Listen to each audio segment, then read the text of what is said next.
kok kurang bagus nih lightingnya. Ganti dulu lah. Nah, ini kan mantap. Assalamualaikum warahmatullahi wabarakatuh. Perkenalkan, nama saya M. Rizaldi. Saya berasal dari kelas komunikasi 1E. Di sini saya akan menyampaikan sebuah materi yaitu dari tugas saya yang diberikan oleh Pak Yantos. Sebelumnya, alhamdulillah, nahmaduhu wa nasta'inuhu wa nastaghfiruh wa na'udzubillahi min syururi anfusina wa min sayyiati a'malina, may yahdihillahu fala mudhillalah wa may yudlilhu fala hadiyalah. Puji syukur kehadirat Allah Subhanahu wa taala yang telah melimpahkan rahmat serta karunia-Nya kepada kita, sehingga kita masih diberi kesehatan dan kesempatan untuk menyaksikan pidato atau materi yang akan saya sampaikan. Selawat beriringkan salam, tak lupa-lupanya dan tak bosannya kita hadiahkan buat roh junjungan alam, yakni Nabi Muhammad SAW. Baiklah, di sini saya akan menyampaikan materi yang berjudul penerapan nilai-nilai Pancasila pada generasi milenial.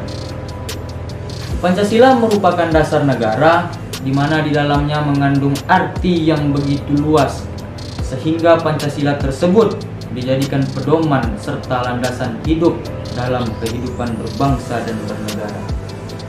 Adanya Pancasila menjadi salah satu acuan dalam generasi milenial terus berusaha mengamalkan dan menjalankan nilai-nilai Pancasila.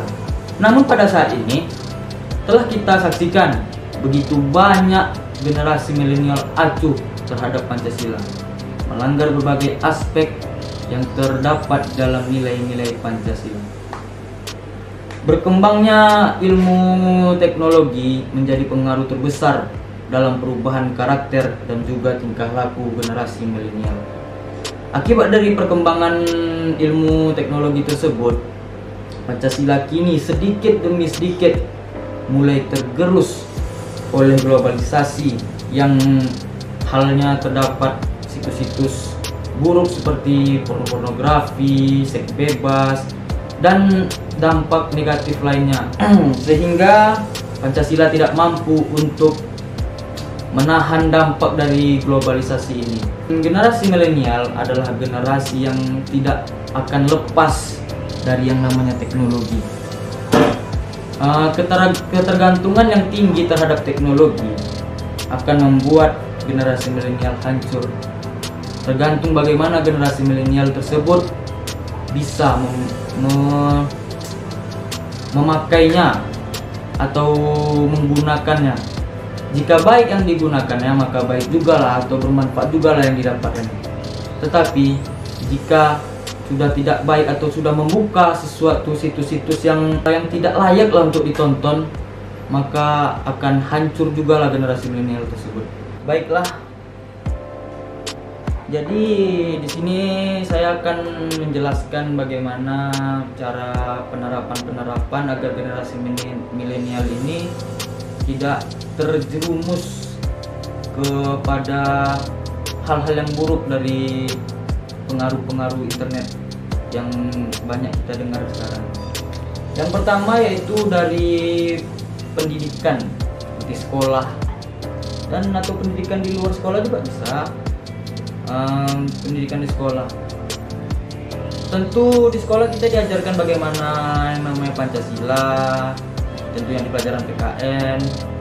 Di situ kita dididik untuk bagaimana kita cara agar kita tuh tidak terjerumus kepada yang aneh-aneh atau yang seperti untuk yang melihat-lihat yang tidak sewajarnya untuk kita lihat itu.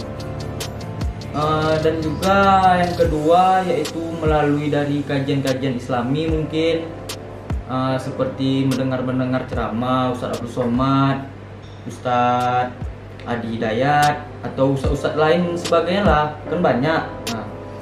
Di Di situ kita bisa ngambil kesimpulan mungkin dari yang disampaikan dari Ustaz itu, sehingga kita bisa juga mengintrospeksi diri kita agar kita tidak terjumus dan tidak melakukan hal yang tidak sewajarnya itu. Dan yang ketiga, yaitu yang terakhir, dari keluarga, terutama dari orang tua. Didikan orang tua di waktu kita kecil itu sangatlah penting. Mengapa sangat penting? Karena didikan keras dari seorang orang tua akan membuat kita juga bisa ketika kita besar bisa memilah dan memilih mana yang baik dan mana yang buruk, mana yang pantas untuk kita lakukan dan mana yang tidak pantas untuk kita lakukan. Jadi kalau orang tua kalian, orang tua tipenya keras, jangan dibawa ke hati ketika dia memarahi atau mengasih tahu dengan suara keras atau apa, karena itu mungkin salah satu untuk melatih mental kita. Ketika kita hidup di luar tanpa orang tua, apakah kita bisa? Itu tergantung dari diri kita. Bagaimana cara kita menanggapi ketika orang tua kita mendidik kita di waktu kecil. Oke guys, sekian dari saya. Billahi taufiq wal hidayah. Assalamualaikum warahmatullahi wabarakatuh.